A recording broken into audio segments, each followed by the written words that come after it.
فرزند زہرا یہ حالات برے ہیں. کاشانۂ بصیرت ایک ایسا مکمل یوٹیوب چینل جس پر محروم بصارت کے لیے بالخصوص اور تمام افراد کے لیے بالعموم سینکڑوں کی تعداد میں اسلامی کتب دستیاب ہیں. لہذا گزارش ہے کہ آپ اپنی ذمہ داری نبھاتے ہوئے کاشانۂ بصیرت کو سبسکرائب کرنے کے ساتھ ساتھ بیل آئیکن کو پریس کیجیے تاکہ آپ علم کے حصول کے ساتھ ساتھ مذہب اہل بیت کی اشاعت میں بھی اہم کردار ادا کرتے رہیں. کاشانۂ بصیرت. فرزند زہرا یہ حالات برے ہیں. بسم اللہ الرحمن الرحیم. السلام علیکم سامعین. کاشانۂ بصیرت کا یوٹیوب چینل اور جس کتاب کو ہم مل کر پڑھ رہے ہیں اس کا نام ہے شرح نہج البلاغہ کلام امیر المومنین علیہ السلام جلد سوم، اور یہ ہے ریڈنگ کا پارٹ نمبر 9 اور ہم پڑھنے جا رہے ہیں خطبہ نمبر 67. آئیے ریڈنگ کا باقاعدہ آغاز کرتے ہیں. لکھا ہے یہاں پر سب سے پہلے کہ پیغمبر اکرم صلی اللہ علیہ وآلہ وسلم کی رحلت کے بعد جب ثقیفہ بنی ساعدہ سین الف عین دال ہے کی خبریں امیر المومنین علیہ السلام تک پہنچیں تو آپ علیہ السلام نے دریافت کیا کہ انصار اس بارے میں کیا کہتے ہیں. لوگوں نے کہا کہ وہ کہتے ہیں کہ ایک ہم میں سے امیر ہو جائے اور ایک تم میں سے، اور امر خلافت ہم دونوں گروہوں میں تقسیم ہو جائے. اس موقع پر امیر المومنین علیہ السلام نے یہ خطبہ ارشاد کیا تھا. تو سامعین، اس سے پہلے کہ ہم خطبے کا آغاز کریں، ساتھ میں مزید کچھ تفصیلات ہیں. لکھا ہے سند خطبہ یہ ہے کہ یہ گفتگو امیر المومنین علیہ السلام کے مشہور خطبات میں سے ہے. اس کے بہت سے حصے مختلف کتابوں مثلا نہایت الادب، نویرین، تاریخ طبری، تاریخ ابن اسیر، الثقیفہ، صحیح بخاری، صحیح مسلم میں نقل ہوئے ہیں.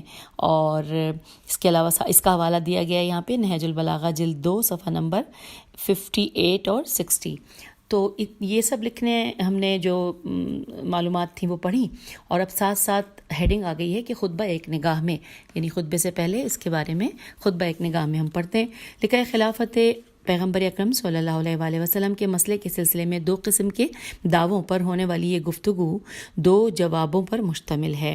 پہلا جواب کہ اس سے پہلے کہ پیغمبر اکرم صلی اللہ علیہ وآلہ وسلم کی وصیت پر توجہ دیتے، اصحاب میں سے کچھ لوگ ثقیفہ بنی ساعدہ میں خلیفہ بنانے کی غرض سے جمع ہوئے تھے، اور انصار چاہتے تھے کہ خلافت 2 نفری کمیٹی چلائے.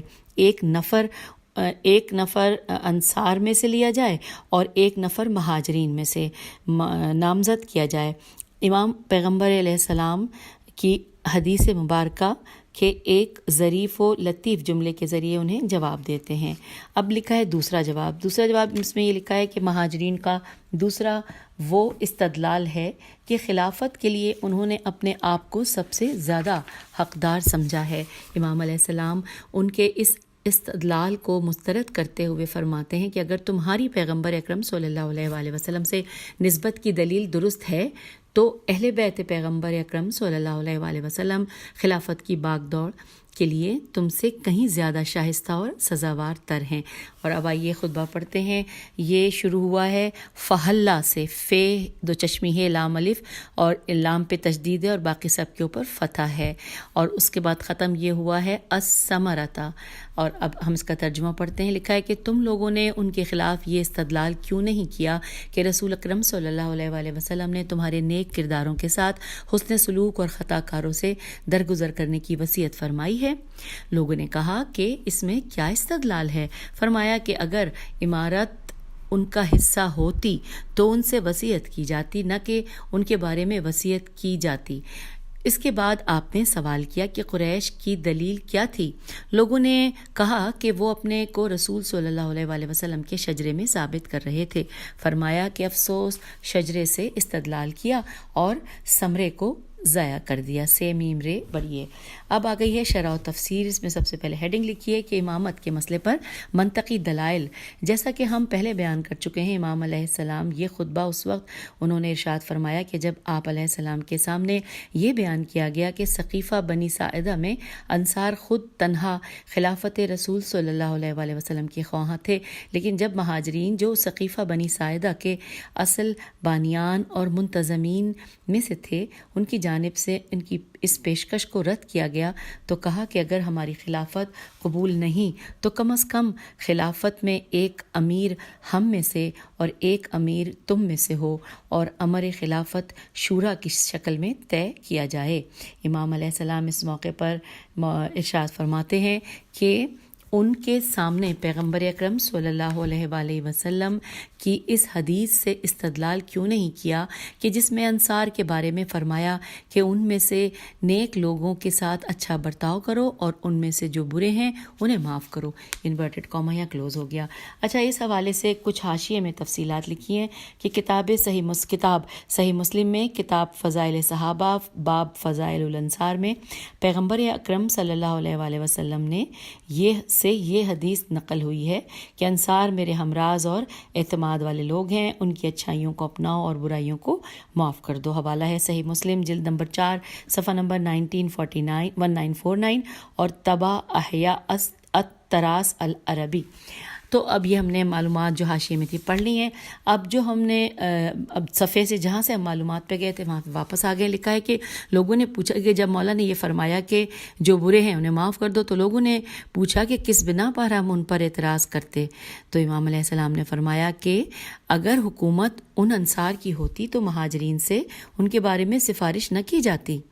پھر لکھا ہے کہ ظاہر ہے کہ جب کوئی کسی سے سفارش کرتے ہیں تو مطلب یہ ہے کہ کام کا اختیار اسے ہے جس سے درخواست کر رہے ہیں، نہ وہ کہ جس کے بارے میں سفارش کی جا رہی ہے، بلکہ اسی طرح کے خاندان کا سربراہ سفر پر جانا چاہتا ہے تو گھر کے چھوٹے بڑے افراد کے متعلق اپنے بڑے بیٹے سے سفارش کرتا ہے کہ بیٹا میری واپسی تک اب تم گھر کے سربراہ ہو، گھر اور اس کے تمام چھوٹے بڑے افراد تمہارے سپرد کرتا ہوں، اور ان کا خیال رکھنا اور ان کے ساتھ مہربانی کرنا۔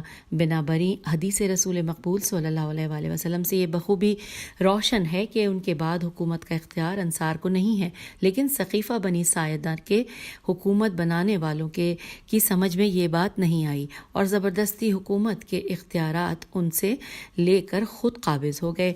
بعد میں بھی لوگ اپنے دعوے کو ثابت کرنے کے لیے امام علیہ السلام کے اس کلام سے استفادہ کرتے رہے۔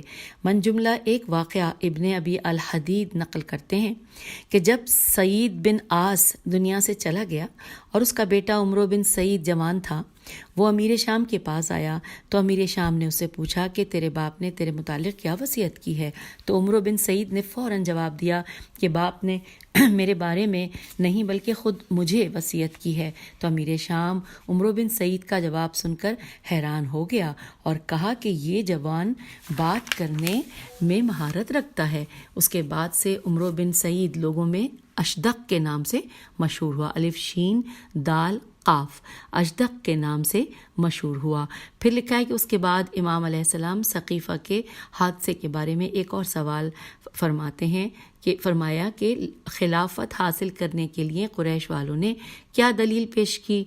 تو ساتھ ہی لکھا ہے کہ لوگوں نے کہا کہ خلافت کے لیے سب سے زیادہ حقدار ثابت کرنے کے لیے ان کی دلیل یہ تھی کہ وہ پیغمبر اکرم صلی اللہ علیہ وآلہ وسلم کے خاندان سے ہیں، اور فطری بات ہے ان کی دلیل کی روح سے پیغمبر اکرم صلی اللہ علیہ وآلہ وسلم کی جانشینی کے لیے قریش سب سے زیادہ حقدار ہیں۔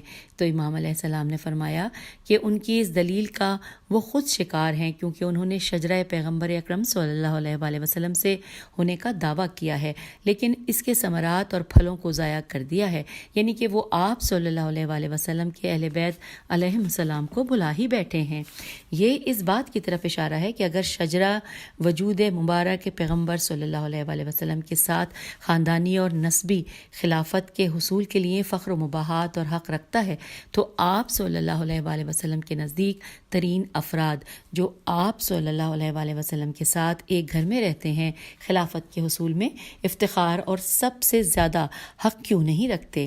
جی ہاں، پیغمبر اکرم صلی اللہ علیہ وآلہ وسلم کے خاندان سے ہونے والا مفروضہ وہاں ان کے مفاد میں تھا، اس لیے انہوں نے دلیل کے طور پر پیش کیا اور حکومت کے حصہ دار بن گئے۔ اگر وہاں بعد از پیغمبر اسلام صلی اللہ علیہ وآلہ وسلم بلا فاصلہ علی بن ابی طالب علیہ السلام کی خلافت کا استدلال پیش ہوتا تو یہ ان کے خلاف جاتا اور خسارے میں رہتے، اس لیے انہوں نے اس معاملے کو سرے سے ہی بھلا دیا۔ درخت انہیں عزیز تھا لیکن اس کے پھل کی ان کے نزدیک کوئی قیمت نہیں تھی۔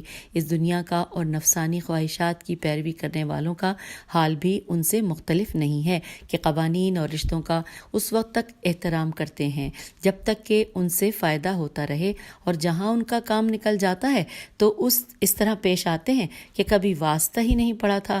دوسرے الفاظ میں وہ اپنے مادی اہداف کی خاطر دوسروں کو استعمال کرتے ہیں، اور اگر وسیلہ مختصر ہو تو وہ اسے کام میں لاتے ہیں، اور اگر زیادہ ہو تو وہ اس میں اس طرح قطع و برید کرتے ہیں کہ اپنی خواہش کے مطابق ہو جائے۔ اصل چیز اس کی مانگ ہے کہ جسے وہ چاہتا ہے۔ خواہشات اصل ہیں اور ان خواہشات کی اہمیت فرع کی حیثیت رکھتی ہے، فیر عین۔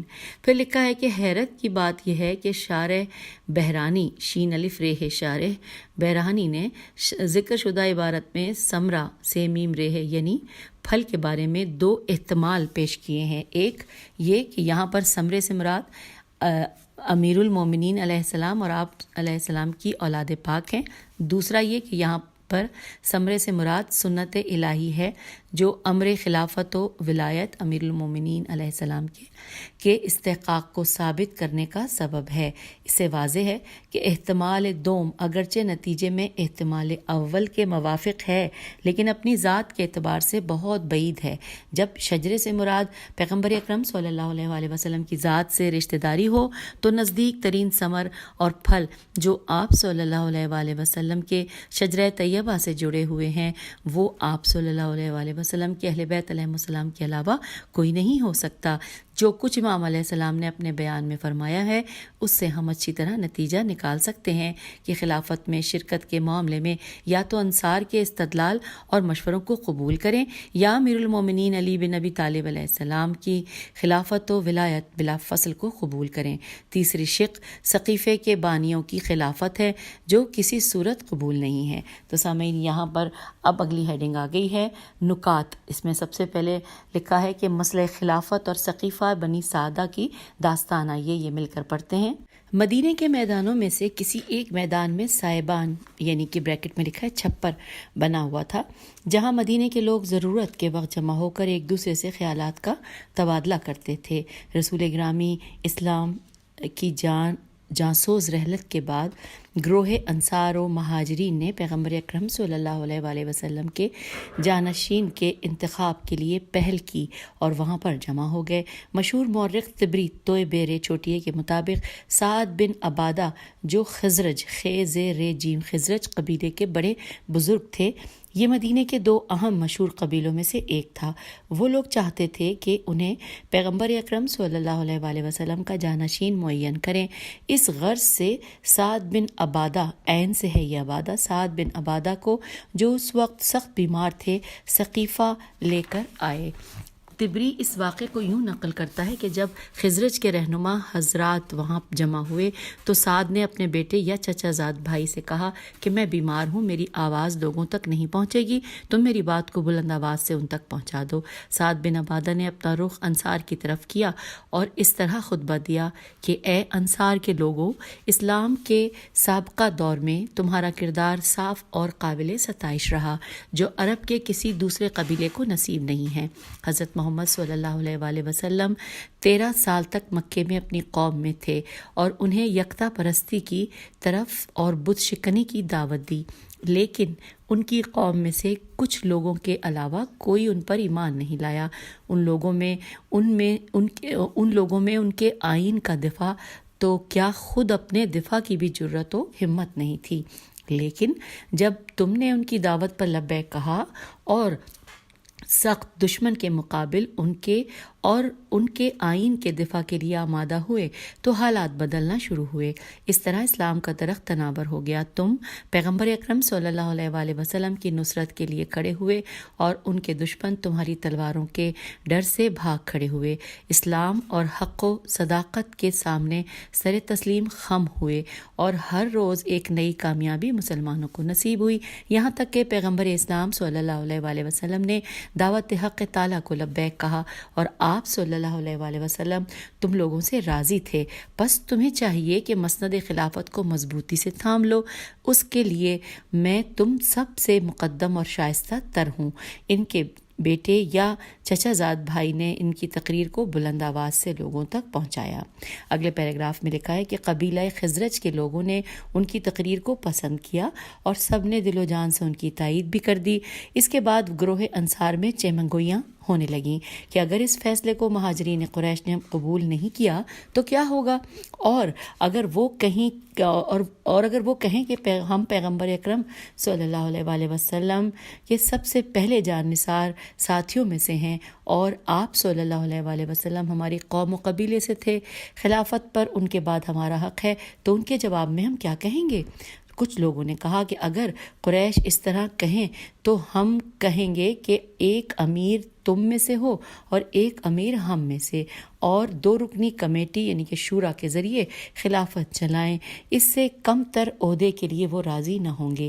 جب یہ باتیں سعد بن عبادہ نے سنی تو کہا کہ یہ تمہاری سب سے پہلی سستی اور پسپائی ہے۔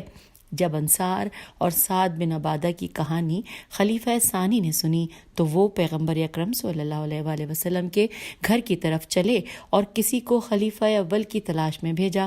اس وقت خلیفہ اول گھر میں تھے اور پیغمبر اکرم صلی اللہ علیہ وآلہ وسلم کی تجہیز و تکفین میں امیر المومنین علیہ السلام کی مدد کے لیے جانا چاہتے تھے کہ خلیفہ ثانی کی طرف سے بلاوا آیا۔ جب خلیفہ اول گھر سے باہر آئے اور کہا کہ خلیفہ ثانی کیا کوئی خاص بات ہے، تم نے مجھے کیوں بلایا ہے، تو خلیفہ ثانی نے وہ تمام باتیں جو مخبروں سے سنی تھیں خلیفہ اول کے گوش گزار کر دیں اور دونوں ثقیفہ بنی ساعدہ کی طرف دوڑ پڑے۔ سین الف عین دال ہے۔ راستے میں ابو عبیدہ جراح ملے، انہیں بھی اپنے ساتھ وہاں لے گئے۔ جب ثقیفہ پہنچے تو خلیفہ اول نے لوگوں سے مخاطب ہو کر کہا، اے لوگو، پیغمبر اکرم صلی اللہ علیہ وآلہ وسلم کا قیام لوگوں سے یکتا پرستی کے لیے تھا اور بت پرستی کی نابودی کے لیے تھا۔ اس کے بعد انہوں نے سب سے پہلے ایمان لانے والے مومنین کی خدمات اور مہاجرین کے بارے میں ایک لمبی چوڑی تقریر کر ڈالی۔ آخر میں کہا کہ خلافت کے لیے آپ صلی اللہ علیہ وآلہ وسلم کی قوم و قبیلے کے لوگ سب سے زیادہ شائستہ اور سزاوار ہیں۔ جس کسی نے ان کی مخالفت کی انہوں نے ظلم و ستم روا رکھا ہے۔ اس کے بعد انصار کی فضیلت میں کچھ مختصر باتیں کی اور اس جلسے میں اعلان کیا کہ ہم اس خلافت کے امیر ہوں گے اور تم ہمارے وزیر ہوں گے۔ یہ سن کر حباب بن منظر اپنی جگہ سے اٹھا اور خلیفہ اول کی تقریر پر شدید رد عمل کا اظہار کیا اور انصار کی طرف رخ کر کے کہا کہ تم گروہ انصار کے ساتھ کوئی مخالفت نہیں کر سکتا۔ دوبارہ اس جملے کو پڑھتے ہیں کہ اور انصار کی طرف رخ کر کے کہا کہ تم گروہ انصار کے ساتھ کوئی مخالفت نہیں کر سکتے، ہونا چاہیے یہاں پر، تم طاقتور اور جرأت مند اور تجربہ کار لوگ ہو، سب کو تمہاری بات قبول کر لینا چاہیے۔ اگر وہ اس مشورے کو قبول نہیں کرتے تو ایک امیر ہم میں سے لو اور ایک امیر ان میں سے لے لو اور 2 رکنی کمیٹی خلافت کی باغ دوڑ چلائے۔ خلیفہ ثانی نے کہا کہ یہ قابل قبول نہیں ہے، 2 نفر ایک گروہ پر حکومت نہیں کر سکتے، جس طرح 2 تلواریں ایک نیام میں نہیں آ سکتی۔ خدا کی قسم عرب کے لوگ راضی نہیں ہوں گے کہ پیغمبر اکرم صلی اللہ علیہ وآلہ وسلم ہم میں سے ہوں اور کوئی دوسرا ان پر حکومت کرے۔ خلیفہ ثانی اور حباب بن منظر کے درمیان بات کافی بڑھ گئی اور حباب نے دھمکی دی کہ اگر مہاجرین کو ہمارا فیصلہ قبول نہیں تو انہیں ہم مدینے سے نکال دیں گے۔ اس پر بشیر بن سعد جو قوم خزرج سے تھا وہ سعد بن عبادہ کو سخت ناپسند کرتا تھا۔ موقع پا کر خلیفہ ثانی کی مدد کے لیے اٹھ کھڑا ہوا اور کہا کہ خبردار اے لوگو، تمہیں کیا ہو گیا ہے؟ دنیا کے جاہو مقام کے لیے پیغمبر اکرم صلی اللہ علیہ وآلہ وسلم کی قوم و قبیلے کے ساتھ جھگڑا کر رہے ہو؟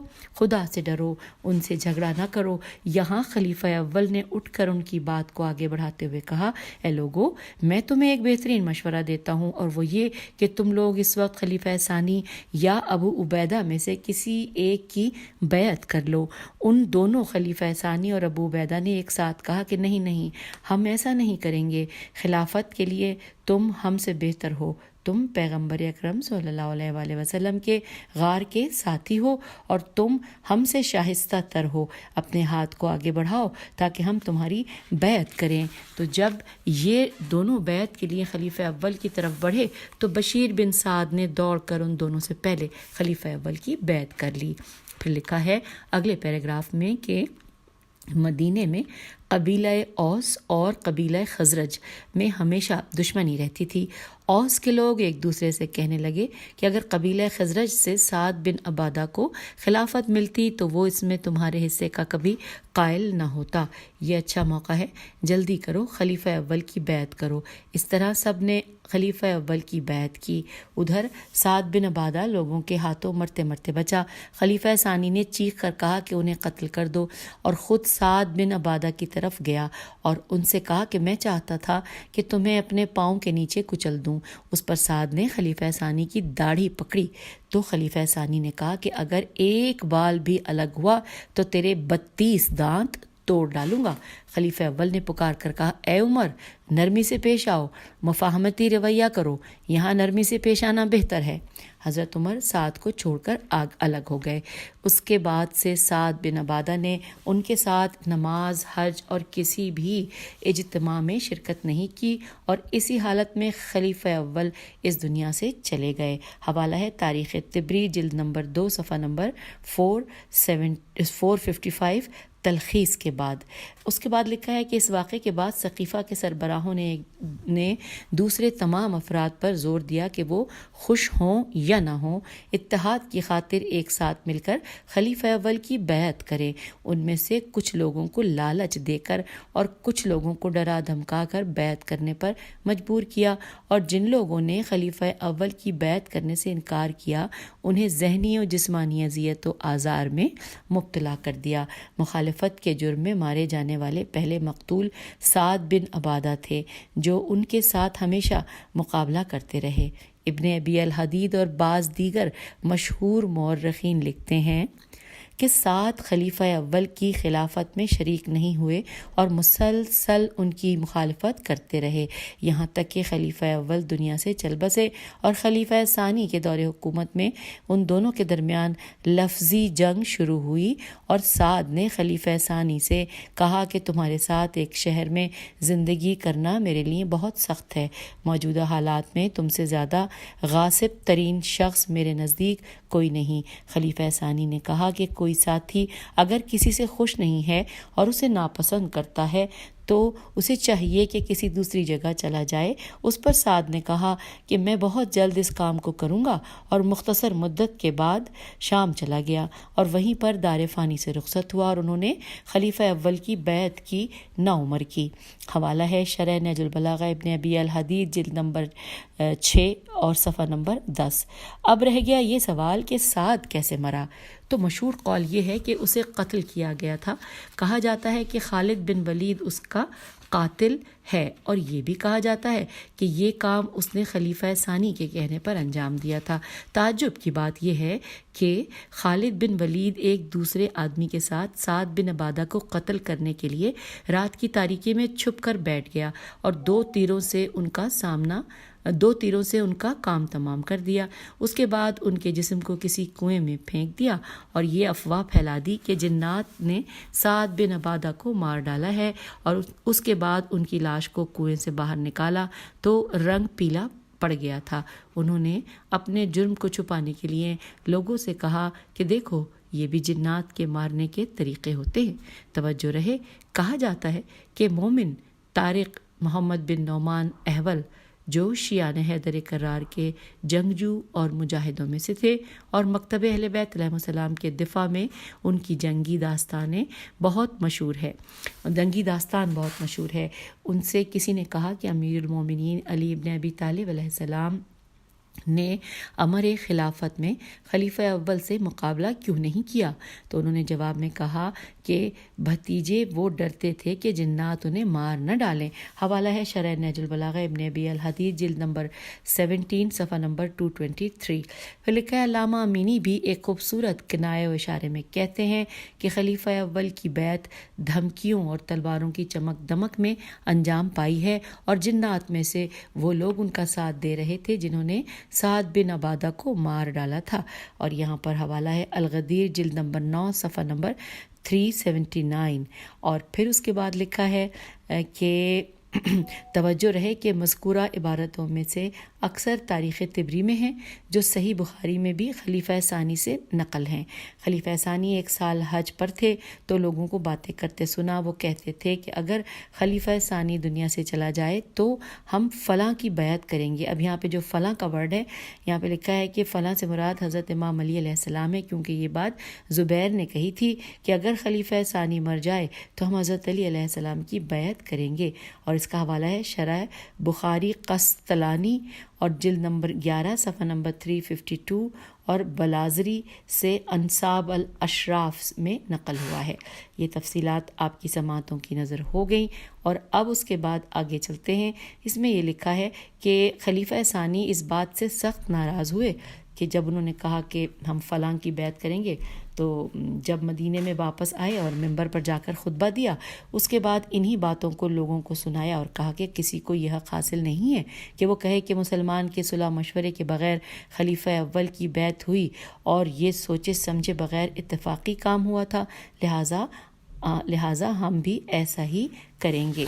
اور اب آئیے آگے چلتے ہیں۔ اب یہاں پر لکھا ہے کہ ہاں عربی کی لائن لکھی ہے اور ساتھ ترجمہ لکھا ہے کہ ہاں یہ کام بغیر دقت کے ضرور ہوا تھا، اور خداوند متعال نے مسلمانوں کو اس کے شر سے محفوظ رکھا۔ یہاں پہ یہ ترجمہ اس کا مکمل ہوا۔ ساتھ لکھا ہے کہ اور مزید کہا کہ یہ کام دوبارہ نہیں ہونا چاہیے، جو مسلمانوں سے مشورہ کیے بغیر کسی کی بیعت کرے تو اس کے ساتھ کوئی دوسرا نہ جانے پائے، اس صورت کے بغیر ممکن ہے قتل ہو جائے۔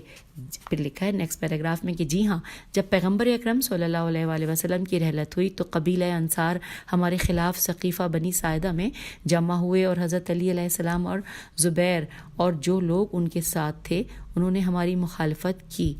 مہاجرین خلیفہ اول کی طرف آئے اور میں نے خلیفہ اول سے کہا کہ ہمارے ساتھ اپنے بھائی گروہ انصار کی طرف چلیں۔ جب ہم وہاں پہنچے تو دو افراد سامنے آئے اور کہا کہ اے مہاجرین کہاں جا رہے ہو؟ ہم نے کہا اپنے بھائی گروہ انصار کی طرف جا رہے ہیں۔ کہا کہ ان کے نزدیک ہونے کی ضرورت نہیں، تم لوگ یہاں بیٹھ جاؤ۔ ہم نے ان کی کوئی بات نہیں سنی اور آگے بڑھتے رہے یہاں تک کہ وہ انصار کے ساتھ ثقیفہ بنی ساعدہ میں شامل ہوئے۔ پھر لکھا ہے کہ وہاں کپڑے میں لپٹے ایک آدمی کو دیکھا، پوچھا وہ کون ہے؟ انہوں نے کہا سعد بن عبادہ۔ یہ عبادہ عین سے ہے، میں بار بار بتاتی ہوں کہ کہیں غلطی نہ ہو۔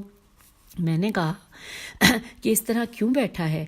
تو کہا کہ بیمار ہے۔ اتنے میں گروہ انصار میں سے ایک نے کھڑے ہو کر تقریر شروع کی۔ خطبے کے نکات کو جس طرح ہم نے طبری سے نقل کیا ہے، خلیفہ ثانی اس کے مفاہیم کو انتہائی اختصار کے ساتھ بیان کرتے ہیں۔ لکھا ہے خلیفہ ثانی کہتے ہیں کہ جب ان کی تقریر ختم ہوئی تو میں نے ایک بہترین تقریر خلیفہ اول کے سامنے کرنا چاہی، لیکن خلیفہ اول نے مجھے تقریر سے روک دیا اور خود اٹھ کر تقریر شروع کر دی، اور وہ مجھ سے زیادہ بردبار اور باوقار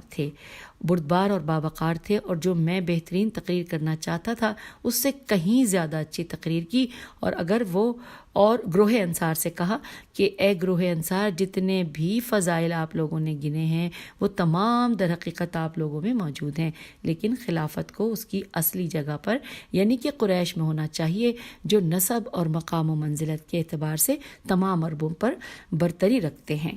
پھر لکھا ہے خلیفہ ثانی کہتے ہیں کہ اس پر مزید اضافہ کرتے ہوئے انہوں نے میری اور ابو عبیدہ کی طرف اشارہ کرتے ہوئے کہا کہ میں آپ تمام لوگوں سے درخواست کرتا ہوں کہ یہاں بیٹھے ہوئے ان دو بزرگواروں یعنی کہ عمر اور ابو عبیدہ میں سے کسی ایک کی بیعت کریں، کیونکہ میں اس کام کے لیے ان کو پسند کرتا ہوں۔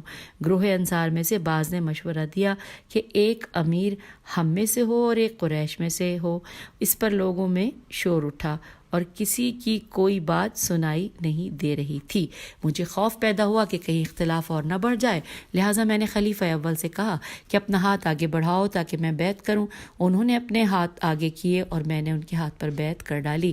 میرے بعد ابو عبیدہ نے، اس کے بعد مہاجرین نے اور گروہ انصار نے ان کی بیعت کی۔ خلیفہ ثانی نے لوگوں سے مزید کہا کہ خدا کی قسم اس ہنگامے میں ہمیں خلیفہ اول کی بیعت کرنے والے کام سے بہتر کچھ سمجھ میں نہیں آیا، کیونکہ ہمیں یہ ڈر تھا کہ اگر کسی کی بیعت ہوئے بغیر مہاجرین، گروہ انصار اور دیگر لوگ یہاں سے چلے گئے تو وہ لوگ خود انہی میں سے کسی کی بیعت کر لیں گے اور ہم کف افسوس ملتے رہ جائیں گے۔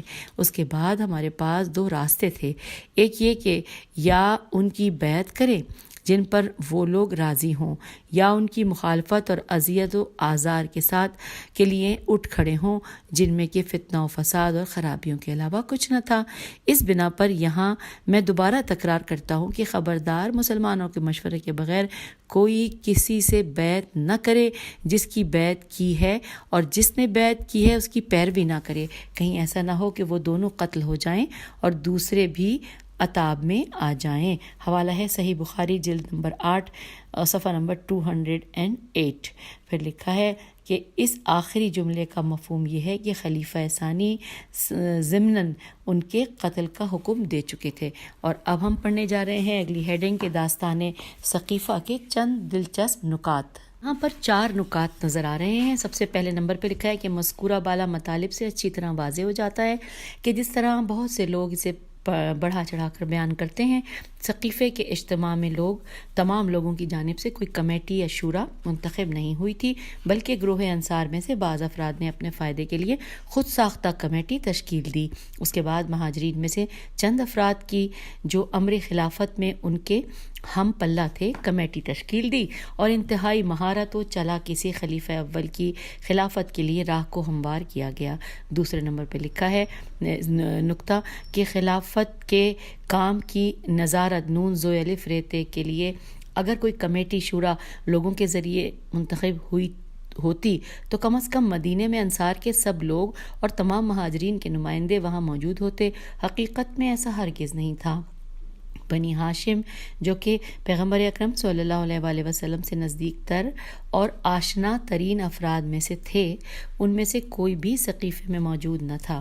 اس بنا پر ثقیفے میں ہونے والا اجتماع اور کمیٹی شورا کسی صورت شرع شین عین کے مطابق نہیں ہو سکتی، نہ شرعی طور پر کوئی جواز ہے اور نہ دنیا کے معمولی سیاسی نظام کے حوالے سے کوئی جواز ہے۔ تیسرے نمبر پہ لکھا ہے ثقیفے کی کہانی سے بہتر طور پر سمجھا جا سکتا ہے کہ انتخاب کا معیار مصلحانہ نہ تھا، میم صاد لام ہے الف نون ہے نہ تھا، بلکہ یہ کہنا بہتر ہوگا کہ ایک ایسی میراث کو تقسیم کرنا چاہتے تھے کہ جس میں دونوں زیادہ حصے کے دعوے دار تھے۔ مسئلہ خلافت کی ایسی سرنوشت پر کوئی یقین نہیں کرے گا اور ہرگز کوئی یہ نہیں کہے گا کہ مسلمانوں کے حق میں یہ انتخاب درست تھا۔ چوتھے نمبر پہ لکھا ہے ثقیفے کے اجتماع میں خلافت کے سلسلے میں پیغمبر اکرم صلی اللہ علیہ وآلہ وسلم کی وصیتوں کے بارے میں کوئی ذکر نہیں آیا، جبکہ سبھی جانتے تھے کہ پیغمبر اکرم صلی اللہ علیہ وآلہ وسلم کی مشہور روایت کے مطابق آپ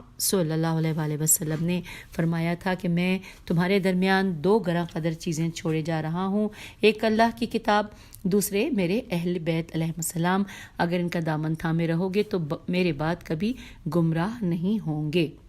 اس حوالے سے تفصیلات یہاں پر یہ بھی دی گئی ہیں حاشیے میں کہ یہ حدیث صحابہ کرام میں سے کم از کم 23 افراد سے نقل ہوئی ہے اور خود پیغمبر اکرم صلی اللہ علیہ وآلہ وسلم سے بغیر کسی واسطے کے نقل کی ہے۔ لوگوں تک اطلاع پہنچانے کے لیے مختلف ناموں میں تعبیرات سے روایات میں آیا ہے۔ اس کے لیے ان کتابوں پیام قرآن صفحہ نمبر 62 سے لے کر 79، خلاصہ ابقات الانوار جلد نمبر 2 صفحہ نمبر 105 سے لے کر 242 اور احقاق الحق جلد نمبر 4 صفحہ نمبر 438 اور دیگر مشہور کتابیں جیسے سیرہ حلبی، مستدرک حاکم، سوائق اسد الغابہ، سنن بہیقی کی طرف رجوع کر سکتے ہیں۔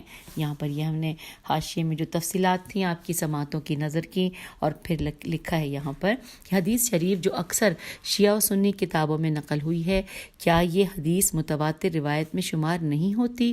پیغمبر اکرم صلی اللہ علیہ وآلہ وسلم نے یہ حدیث ایک بار نہیں بلکہ کئی مرتبہ مختلف مواقع پر بیان کی۔ سقیفے میں حاضر ہونے والوں نے اپنے تمام خیالات اور رجحانات پر عمل کرنے اور مسلمانوں پر اپنا خود ساختہ حاکم مقرر کرنے سے پہلے حکم قرآن و اہل بیت علیہ السلام کی طرف رجوع کرنا گوارا ہی نہ کیا۔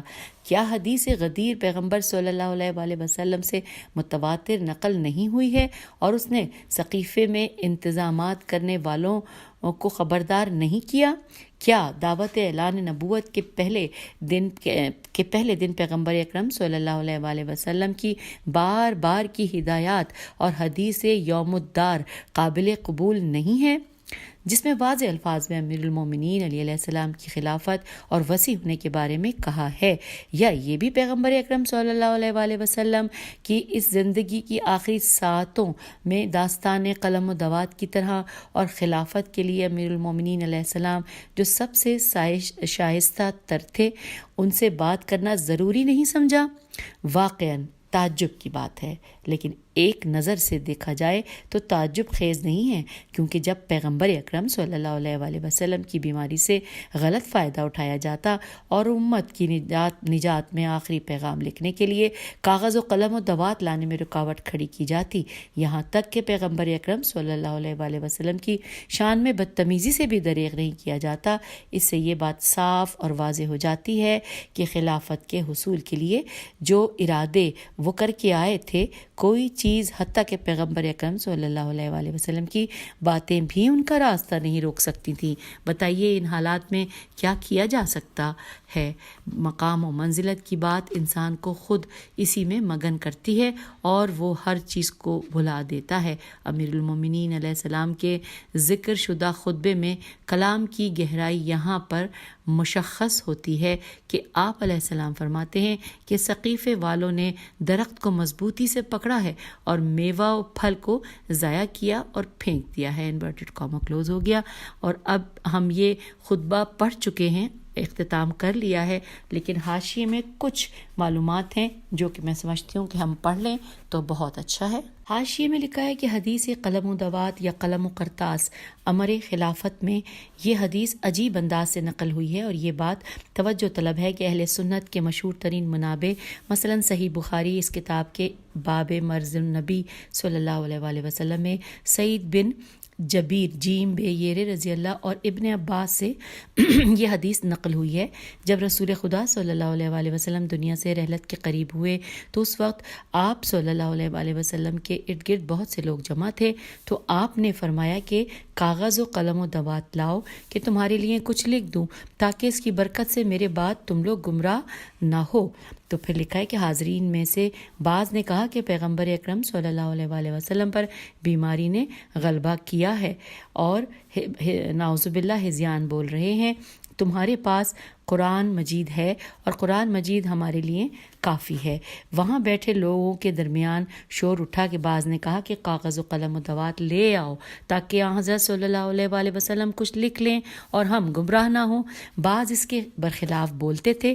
جب آوازوں کا شور زیادہ ہوا تو پیغمبر اکرم صلی اللہ علیہ وآلہ وسلم سخت ناراض ہوئے اور ان سے فرمایا کہ اٹھو اور مجھ سے دور ہو جاؤ۔ یہ حدیث مختلف طریقوں اور تعبیروں سے صحیح بخاری میں نقل ہوئی ہے۔